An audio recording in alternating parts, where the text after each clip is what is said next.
আজি আমি কেবিনেটত এটা ফিউচাৰিষ্টিক সিদ্ধান্ত এটা লৈছো। আপোনালোকে জানে যে আমাৰ ৰাজ্যখনত তেলৰ নতুন উৎস আজি বহুত দিন ধৰি আমি পোৱা নাই।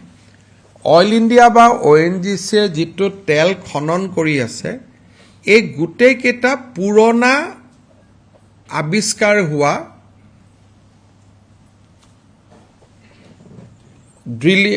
খাদত এতিয়া তেওঁলোকে ড্ৰিলিং কৰি আছে। আগত 300 মিটাৰ কৰিছিল, এতিয়া 900 মিটাৰ কৰিছে, 1000 কৰিছে, 2000 কৰিছে, তলত গৈ আছে।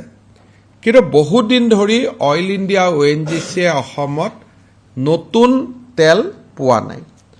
তাৰ কাৰণটো হ'ল যে যিহেতু ই এটা আনপ্ৰেডিক্টেবল, কৰবাত মই ৰিগ এটা কৰিলোঁ, যদি তেল নাপালোঁ গোটেই খৰচটো এনে গুচি গ'ল। তাৰ কাৰণে ONGC আৰু অইল ইণ্ডিয়া বা আদাৰ প্ৰাইভেট প্লেয়াৰবিলাকে অসমত খনন কৰা নাই।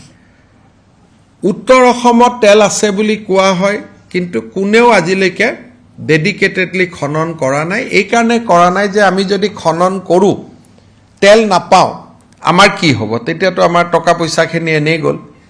সেইকাৰণে অসমত যোৱা 2 দশকত, যোৱা 20 বছৰ ধৰি আমি তেল আৰু প্ৰাকৃতিক গেছৰ নতুন উৎস আমি পোৱা নাই। পুৰণা উৎসবিলাকতে আমাৰ কাম কৰি আছে।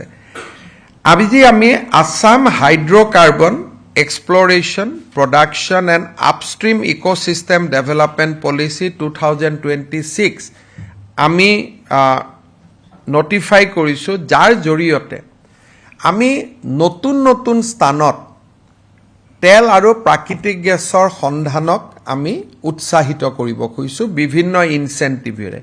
কোনোবাই যদি বিশ্বনাথ চাৰিআলিত খনন কৰিব খোজে, কোনোবাই যদি ধেমাজিত কৰিব খোজে, য'ত ইতিমধ্যে তেল পোৱা নাই কিন্তু সম্ভাৱনা আছে তেল পোৱা, সেই জাগাবিলাকত যাতে অইল বা ONGC বা যোনে যেনেকৈ লাইচেঞ্চ পাই খনন কৰিব পাৰে, তাৰ কাৰণে আজি আমি Assam hydrocarbon exploration, production and upstream ecosystem development policy আজি কেবিনেটে অনুমোদন দিছে। আমি আশা কৰিছোঁ যে ইয়াৰ ফলত নতুন নতুন সম্ভাৱনামূলক স্থানত তেওঁলোকে তেল খনন কৰাৰ চেষ্টা কৰিব। নহ'লে নেক্সট 10 ইয়াৰ্ছৰ পৰা অসমৰ তেল প্ৰডাকশ্যন ডাউনহিল জাৰ্ণি আৰম্ভ হ'ব। এতিয়া আমি 4 মিলিয়ন মেট্ৰিক টনত আছোঁ, কিন্তু ইয়াতকৈ আৰু আমি উঠিব নোৱাৰোঁ। উইদিন 10 ইয়াৰ্ছ এইটো লাহে লাহে কমিব আৰম্ভ হ'ব। সেইকাৰণে আমাৰ যাতে তেলৰ উৎপাদন নকমে, তাৰ কাৰণে আমি নতুন নতুন জাগাত এক্সপ্লৰেশ্যনৰ কাৰণে আমি উৎসাহিত কৰিব খুজিছোঁ।